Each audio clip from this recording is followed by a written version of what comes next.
In 1975, in the quiet coastal town of Evans Head, Australia, a brotherhood was born.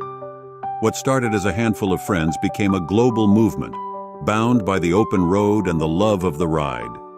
From the loss of one brother, Gordon Osborne, rose the spirit of many, and in his memory, the EasyRiders SMC came alive. For nearly 50 years, we've crossed continents, weathered every storm, and carried our legacy to every corner of the world.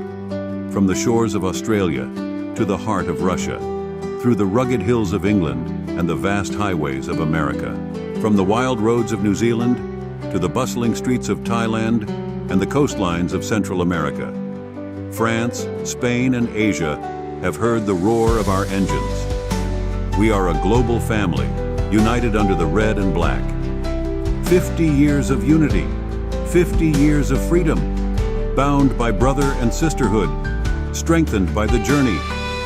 We are more than just riders. We are a family that carries the flame of our fallen, like Gordon Osborne, whose spirit rides with us every mile. It's a legacy, a worldwide community built on friendship, respect, and the call of the road. 50 years strong, and we're just getting started. Easy Riders forever. Forever Easy Riders.